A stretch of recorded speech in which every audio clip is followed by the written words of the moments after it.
తాకట్లో ఉన్న మీ బంగారాన్ని విడిపించి ఆ రోజు ఆన్లైన్ రేటుకి కొంటాం. Sharma gold company. నమస్తే, నేను Keshav. Welcome to Suman TV. ఆంధ్రప్రదేశ్లో అరెస్టుల పరంపర కొనసాగుతుంది. రెడ్ బుక్లో చాప్టర్ 2 మొదలైందనేటువంటి సంకేతాలు స్పష్టంగా కనిపిస్తున్నాయి. మొదటి పేజీలో పొలిటీషియన్స్, రాజకీయ నాయకులకు సంబంధించినటువంటి అంశాలు ఎక్కువగా ఉంటాయి. ఈ చాప్టర్లో అధికారుల పరంపర ఎక్కువగా ఉందా? పివి సునీల్ కుమార్ సస్పెన్షన్ వేటు దేనికి సంకేతం? అలానే సునీల్ నాయక్ని విచారణకు పిలుస్తున్నారు. దీని ద్వారా ఏ అంశాలు వెలుగు చూసేటువంటి అవకాశం ఉంది? ఈ అంశాలు విశ్లేషించేటువంటి ప్రయత్నం చేద్దాం. మనతో పాటు అనలిస్ట్ చంద్ర శ్రీనివాస్ గారు ఉన్నారు. శ్రీనివాస్ గారు నమస్కారం. నమస్కారం అండి. ముందు పివి సునీల్ కుమార్ గారిది చూస్తే చాలా సీనియర్ ఆఫీసరు, ఆయన డీజీపీ అయ్యేంత క్యాడర్ ఉన్నటువంటి వ్యక్తి. ఆయన ఉద్దేశపూరితంగా టార్గెట్ చేశారు, సస్పెన్షన్లో పెట్టారు. అలానే గతంలో కూడా ఆయనని టార్గెట్ చేస్తూనే అసలు ఇప్పటివరకు పోస్టింగ్ కూడా ఇవ్వలేదు. ఈ విమర్శలన్నీ ఉన్నాయి.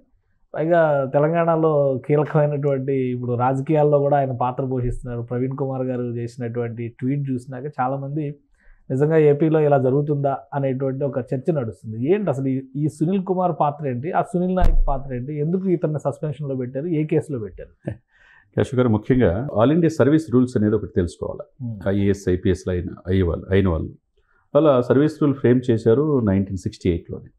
అది వైలేట్ అయినప్పుడు ఇది ఇక్కడ ఏంటంటే పివి సునీల్ కుమార్ విషయంలో చాలా సీరియస్ అఫెన్స్ అక్కడ కనపడుతుంది. ఇప్పుడు మనం ఒక దేశం దాటి ఇంకో దేశం వెళ్ళాలన్నప్పుడు పర్మిషన్స్ కావాలి. కన్సల్ హైయర్ అథారిటీ పర్మిషన్ కావాలి. తర్వాత ప్రభుత్వ అనుమతితో పాటు ఇంటెలిజెన్స్ బ్యూరో వాళ్ళు క్లియరెన్స్ ఇవ్వాలి. ఇవన్నీ అయితే తప్పితే 3 లేయర్లు దాటితే తప్పితే పర్మిషన్స్ రావు తేలిక. ఈయన ముఖ్యంగా 2019 నుంచి 2024 వరకు అధికారిక పర్యటనలకైతే పర్మిషన్స్, వ్యక్తిగత పర్యటనలకు కూడా వ్యక్తిగత కూడా ఇవ్వాలి. ఎందుకంటే వీళ్ళు గవర్నమెంట్ ఉద్యోగులు ఉన్నంత కాలం ఇవ్వాల్సిందే. కాబట్టి ఈయన ప్రైవేట్ ఇదిగా వెళ్తున్నాడా, ప్రభుత్వం తరఫున వెళ్తున్నాడా అనేది క్లియర్ కట్గా వాళ్ళకి లెటర్ రాసి ఇవ్వాలి. వాళ్ళు పర్మిషన్ ఇస్తేనే దేశ సరిహద్దు దాటిపోవాలి. ఇక్కడ చూసుకుంటే ఈయన వైలేట్ అయినట్టుగా స్పష్టంగా కనపడుతుంది. ఇప్పుడు రూల్స్ ఫ్రేమ్ చేసినప్పుడు 1968లో ఏం చెప్తుంది? 1969 ఈ రూల్ ప్రకారం అండర్ ద రూల్ ఆఫ్ వీళ్ళ యొక్క సర్వీస్ యాక్ట్ ప్రకారం వైలేట్ అయినప్పుడు సస్పెండ్ చేసే అధికారం ఆ రాష్ట్ర ప్రభుత్వాలు ఉంటుంది. కాబట్టి ఈయన 1993 బ్యాచ్ వ్యక్తికి రూల్స్ తెలియవా అనేది ఒకటి. ముఖ్యంగా 2019 నుంచి 2024 వరకు ఆ ప్రభుత్వ అధికారంలో ఉన్నప్పుడు ఏం జరిగిందనేది ఇక్కడ ముఖ్యంగా మనం చూసుకోవాల్సిన అవసరం. ఈయన దాదాపు 7 దేశాలు అంటే యూకే, అమెరికా, తర్వాత Dubai, Georgia and Sweden, Vietnam, ఈ దేశాలకు ఎందుకు వెళ్ళాడు? పర్మిషన్స్ ఇచ్చింది కొన్ని ఉంటే పర్మిషన్ లేకుండా కొన్నిటికి వెళ్ళాడు. అంటే దాదాపు 70 రోజులు విదేశాల్లోనే ఈయన యాత్ర ఉంది. ఇక్కడ 2019 నుంచి చూసుకుంటే 2019 చూసుకుంటే అంటే డిసెంబర్ 21 నుంచి 28 వరకు, జనవరి 4 వరకు చూసుకుంటే అమెరికా అనే పర్మిషన్ తీసుకొని వియత్నాం వెళ్ళాడు. అంటే వియత్నాం, యూకే పర్యటన. అంటే ఈ 2 కూడా చెప్పకుండా చెప్పింది అమెరికా అని చెప్పి వియత్నాం, యూకే వెళ్ళాడు. తర్వాత 2021 చూసుకుంటే అక్టోబర్ 2 నుంచి ఏఎక్స్ ఎమిరేట్స్ విమానంలో 524, 523 అయినా కూడా డేటా మొత్తం ఇచ్చారు. Primary enquiry. దాంట్లో హైదరాబాద్ టు వియత్నాం అనుమతి లేదు. అనుమతి లేకుండా ఎట్లా వెళ్తారు? అదొకటి తప్పు. అయితే తర్వాత 2000 మిస్లీడ్ చేశాడు. అంటే ప్రభుత్వాన్ని మోసం చేసినట్టే. ఇప్పుడు గౌరవప్రదమైన డిఐజీ స్థాయిలో ఇప్పుడు ఉన్నాం మీరు. మరి ఆ రోజు ఏం చేశారు? తర్వాత 2022 డిసెంబర్ 14 నుంచి 19 వరకు జార్జియా అనుమతి తీసుకొని దుబాయ్ వెళ్ళాడు ఎన్నికడ. తర్వాత 2023 ఫిబ్రవరి 1 నుంచి ఫిబ్రవరి 28 వరకు ఎక్కడ వెళ్ళాడు? యునైటెడ్ అరబ్ ఎమిరేట్స్ 525 ఫ్లైట్లో వెళ్ళాడు. ఏ ఫ్లైట్లో వెళ్ళాడు కూడా క్లియర్గా ఉంది. దీనికి అసలు ప్రభుత్వం నుంచి ఎలా సస్పెన్షన్ ఆర్డర్లో క్లియర్గా గవర్నమెంట్ దీనికి ఎట్టి పరిస్థితుల్లో ప్రభుత్వ అనుమతి లేదు. ఇది ఇప్పుడు వరకు. తర్వాత 2023 సెప్టెంబర్ 2 నుంచి ఆయన సెప్టెంబర్ 11 వరకు అసలు అనుమతి తీసుకోకుండా రహస్యంగా యునైటెడ్ అరబ్ ఎమిరేట్స్లో హైదరాబాద్ నుంచి స్వీడన్ వెళ్ళాడు. ఎలా వెళ్ళాడు? ఎందుకు వెళ్ళాడు? ఎవరు అనుమతి ఇచ్చారు? ఇప్పుడు దీని వెనక పెద్ద కుట్రే ఉన్నట్టుగా కనపడుతుంది. అసలు మిడిల్ ఈస్ట్ కంట్రీస్లో ఇతనికి ఏంటి వ్యాపారాలు ఉన్నాయా? ఇతను ఏమైనా సొంత బంధువులు ఉన్నారా? లేకపోతే వ్యక్తిగతతో పాటు ప్రభుత్వం ఏమన్నా అధినేతలు అప్పుడు పంపించమంటే వెళ్ళాడా అనేది ఒకటి. అంటే ఒకటి, ఇప్పుడు గత ప్రభుత్వంతో ఈయన సన్నిహితంగా మెలిగాడు అని ఒకవైపు ఆరోపణ చేస్తారు, ఇంకోవైపు ప్రభుత్వాన్ని మోసం చేశారు అని ఈ డేటాను బట్టి అర్థం. అందుకని ప్రభుత్వాన్ని మోసం చేసినట్టు ఎవరకంగా అంటే అసలు ఎందుకు చేస్తుంటారు? ఆయన వ్యక్తిగత ప్రయోజనాల కోసం చేశారా, లేదంటే వేరే ఏమన్నా ప్రత్యేకమైన బాధ్యతలు నిర్వర్తించారు? ఈ విచారణలో ఇప్పటికే అండి ఇప్పుడు 9 మాసాలు అయింది సార్. ఇప్పుడు ఈయన ఎలిగేషన్స్ వచ్చినప్పుడు ప్రభుత్వం వచ్చిన తర్వాత మరి ఐపీఎస్ సునీల్ కుమార్ గారు గతంలో 1 మంత్ క్రితం తర్వాత రిజర్వేషన్కి వ్యతిరేకంగా అసెంబ్లీని ముట్టడించమన్నాడు పోస్ట్లో ఉండి, ఎస్సీ వర్గీకరణ వ్యతిరేకంగా. ఆ రోజు ఎందుకు చర్యలు తీసుకోలేదు? ఇప్పటికే లేట్ అయింది వీళ్ళు తీసుకోవటం. అంటే సీరియస్ ఎఫెన్స్ అధికారికి రైట్ ఉంటుందా, సర్వీస్ లో ఉన్న అధికారికి ఇలా మాట్లాడొచ్చా? డెఫినెట్ గా. ఇప్పుడు నేను ఇందాక రూల్స్ ఫ్రేమ్ చేసినప్పుడు under the UPPSC guide lines ప్రకారం సర్వీస్ రూల్స్ ఉంటాయి. అది 1968 రూల్స్ ఉంటాయి. ఈయన వైలేట్ అయినప్పుడు 1969 ప్రకారం 3(1) ప్రకారం డెఫినెట్గా సస్పెండ్ చేసే అధికారం ఆయా రాష్ట్ర ప్రభుత్వాలకు ఉంటుంది. అది పై అధికారులకి ఇస్తారు. ఇకపోతే 2024 ఫిబ్రవరి నుంచి అసలు ఈయనకి జార్జియా పర్యటనకు అనుమతి తీసుకోవాలా. అంటే గత ప్రభుత్వంలో 5 సంవత్సరాలు ఇష్టానుసారంగా దాదాపు 70 రోజులు అంటే 2 నెలల పైనే మీరు మిడిల్ ఈస్ట్ కంట్రీస్కి ఎందుకు వెళ్ళారు? అంటే మీ అధినేత అప్పుడున్న ముఖ్యమంత్రి గారు పంపించారా లేకపోతే పెద్దలు పంపించారా అని తెలాల్సిన అవసరం ఉన్నది. ఇప్పుడు సస్పెండ్ చేశారు కాబట్టి ఇప్పుడు దీనికి ఎక్స్ప్లెనేషన్ ఈయన దీనికి ఇవ్వాలి.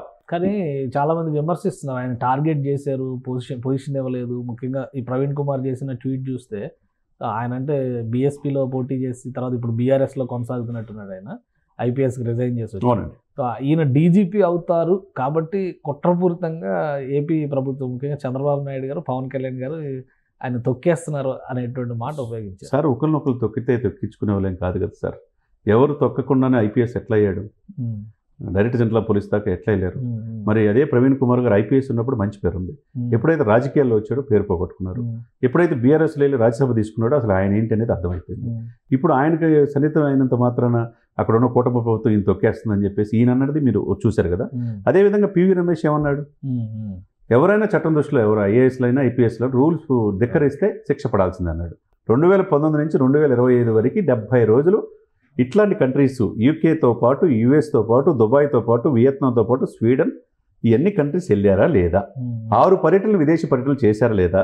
ప్రభుత్వానికి చెప్పకుండా చేశాడా లేదా అని క్లియర్ కట్గా వాళ్ళు ఇచ్చిందంటూ అర్థమైపోతుంది. ఈ సస్పెన్షన్కి రఘురామకృష్ణరాజు గారి కేసుకి సంబంధం లేదు. అయితే ఇది వేరే వ్యవహారం. అదే ఇప్పుడు విచారణలో ఆయన ఇచ్చేసి నెక్స్ట్ ఏంటి? రఘురామకృష్ణరాజు గారు ఆయన ఉన్నప్పుడే అరెస్ట్ చేశారు, ఆయన్ని మ్యాన్ హ్యాండ్లింగ్ చేశారు, ఓపెన్ హార్ట్ సర్జరీ అయిన గుండెల మీద కూర్చొని ఆయన చంపాలని చూశాడు, కాళ్ళన్నీ వాసిపోయేటట్టు చేశారని చెప్పేసి మనం చూసాం. ఆయన సైనిక్ హాస్పిటల్కి హైదరాబాద్ వచ్చాడు కాబట్టి బతికిపోయాడు, లేకపోతే రేపేసేవాళ్ళని ఆయన స్వయంగా ఒప్పుకున్నాడు. కాబట్టి దీంట్లో మీరు చెప్పిన PV Sunil Kumar IPS officer పాత్ర దాంట్లో తెలాల్సింది ఉంది. ఆయన వదిలిపెట్టట్లేదు. ఆయన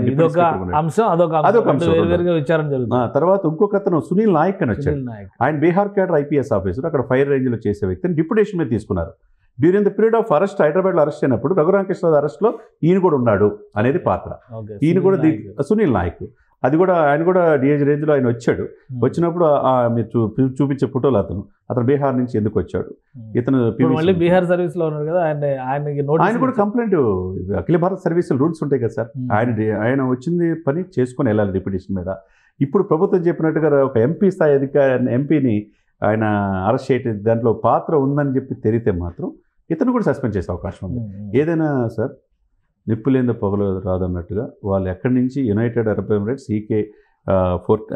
ఫ్లైట్ డీటెయిల్స్ కూడా EX-524 వెళ్ళే దుబాయ్ వెళ్ళే విమానం, EX-524 వచ్చే విమానం దుబాయ్ నుంచి అమెరికా వెళ్ళింది, వియత్నాం వెళ్ళింది, స్వీడన్ వెళ్ళింది, అన్నీ తీశారు. తీసినప్పుడు ఏం తప్పించుకోలేరు. అదేవిధంగా 15 మంది ఐఏఎస్లు ఐపీఎస్లు ఇప్పుడు లూప్ లైన్ ఉన్నారు సర్వీస్ తీసుకోకుండా. ఈయన కూడా పోస్టింగ్ కోసం ఎదురు చూస్తున్నాడు పివి సునీల్ కుమార్. ఇటువంటి ఇష్యూలో ఎందుకు వచ్చింది? ఎందుకు ఇప్పుడు 9 నెలలు అయినా ఇప్పటికీ న్యాయం జరిగిందనే భావన ప్రజల్లో ఉంది. ఏదైనా కానీ ఈయన విచారించి దీనికి వాస్తవాలు తెలుసుకోవాల్సిన అవసరం ఉంది. ప్రభుత్వ ఉద్యోగులో ఉండి, ప్రభుత్వ సర్వీస్లో ఉండి, గౌరవప్రదమైన స్థానంలో ఉండి ప్రభుత్వానికి చెప్పకుండా, అంటే గత ప్రభుత్వం అంటే ఆయన ఇష్టానుసారంగా వివరించాడు కాబట్టి ఆయన చెప్పినట్టు రఘురామకృష్ణరాజులో కస్టోడియల్ టార్చర్ చేయటం ఇవన్నీ చేశాడు కాబట్టి అప్రంగా ఇదైంది. అదేవిధంగా సంజయ్ అనే ఐపీఎస్ ఆఫీసర్ మీద కూడా నిధుల దుర్వినియోగం అని ఒక ఎలిగేషన్ వచ్చింది. ఇక పిఎస్ఆర్ ఆంజనేయులు అయితే మనం చూసాం ఇంటెలిజెన్స్ ఐజీ. వాట్ ఎవర్ ఏదైనా సార్ అధికారం ఉంది కదా అని చెప్పి ఇష్టానుసారం ఆయా ప్రభుత్వాలు ఉన్నప్పుడు పని చేస్తే పరిణామాలు ఇలానే ఉంటాయి. కాబట్టి వాళ్ళు రెడ్ బుక్లో ఇది చాప్టర్ 2 మొదలైందా? ఎందుకంటే ఫస్ట్ పేజ్లో పొలిటీషియన్స్ని అరెస్టులు చేశారు. ఫస్ట్ అధికారుల పరంపర ఇక్కడి నుంచే మొదలైనట్టుంది. సునీల్ కుమార్, సునీల్ కుమార్, సునీల్ నాయక్ ఇద్దరికి నోటీసులు, ఒకరు సస్పెన్షన్. రెడ్ బుక్ లో చాప్టర్ 2లో అధికారులే ప్రధానంగా ఉన్నారు. మీరు చాప్టర్ 2 అంటే మరి నిజంగానే వీళ్ళే కనపడుతున్నారు. అప్పుడు ఎలిగేషన్స్ వచ్చినాయి, ఆరోపణలు ఎదుర్కొన్న వీళ్ళే. కాబట్టి ఇంత టైం ఎందుకు పట్టిందనే చూస్తే కనుక సఫిషియంట్ పర్ఫెక్ట్గా ఫిక్స్ చేసినట్టే కనపడుతుంది. సో ఫస్ట్ ఇన్వెస్టిగేషన్ అందులో వచ్చేసింది కదా, వచ్చేసింది. ఫ్లైట్ టికెట్ నంబర్లతో సహా వచ్చినప్పుడు ఈయన తప్పించుకోలేరు అనమాట. కాబట్టి చట్టం దృష్టిలో తాత్కాలిక ఉపశమనం ఉంటుంది తప్పితే దీర్ఘకాలికంగా చూసుకుంటే చట్టాన్ని తప్పించుకుంటే ఎవరి వల్ల కాదు. సో నెక్స్ట్ ఇంకెవరుండొచ్చు ఈ లిస్ట్ లో? మరి ఇక నెక్స్ట్ ఈ లిస్ట్ చూస్తే కనుక పివి సునీల్ కుమార్ కావచ్చు, సునీల్ నాయక్ కాదు, తప్పదు. అదే సమయంలో పిఎస్ఆర్ ఆంజనేయులు అనే వ్యక్తి ఇంటెలిజెన్స్ చీఫ్గా ఉండి చంద్రబాబు నాయుడు గారు అరెస్ట్ విషయంలో కావచ్చు, అనేక విషయాల్లో జత్వానీ కేసులో కావచ్చు, ఆయన చెప్పినట్టు కొంతమంది యువ ఐపీఎస్ ఆఫీసర్స్ కూడా బలైపోయారు. అది పిఎస్ఆర్ ఆంజనేయులు కూడా విచారణ చేసే అవకాశం స్పష్టంగా కనపడుతుంది. Right. Thank you Jan Srinivas గారు. ఇది ఆంధ్రప్రదేశ్లో రాజకీయంగా జరుగుతున్నటువంటి పరిణామాలు, అధికారులు గత ప్రభుత్వంతో అంటగాగినటువంటి విధానాలు, ఒక్కొక్కటిగా గత 9 నెలలుగా విచారణ జరిపి ఆధారాలు సేకరించిన తర్వాతే చర్యల పరంపర మొదలైంది. అందులో భాగంగానే సస్పెన్షన్ ఆర్డర్లో ఎక్కడికి అనుమతి తీసుకున్నారు, ఎక్కడికి వెళ్ళారు, ఫ్లైట్ నంబర్ డీటెయిల్స్తో సహా ప్రభుత్వం మెన్షన్ చేసిందంటేనే లోతైనటువంటి విచారణ తర్వాతే చర్యల పరంపర మొదలైందనేటువంటి సంకేతాలు కనిపిస్తుంది. ఇక ఈ చాప్టర్ 2లో అధికారులు ఎవరెవరు ఉంటారనేది కూడా ఆసక్తికరంగా మారింది. సునీల్ నాయక్ని ప్రశ్నించేటువంటి క్రమంలో ఎలాంటి అంశాలు వెలుగు చూస్తాయి? ముఖ్యంగా రఘురామకృష్ణరాజు తన కేసు విషయంలో ఆయన చాలా సీరియస్గా ఉన్నారు. కోర్టుల నుంచి కూడా ఒత్తిడి తీసుకొస్తున్నటువంటి పరిస్థితి ఉంది. అదే క్రమంలో మరికొంతమంది నాయకులు ఈ జాబితాలో చేరే అవకాశం ఉందని చంద్ర శ్రీనివాస్ గారు విశ్లేషిస్తున్నారు. ఇది special discussion. Keep watching. Suman టీవీలో మీ పర్సనల్ అండ్ బిజినెస్ ప్రమోషన్స్ కోసం కింది నెంబర్కి కాంటాక్ట్ చేయండి.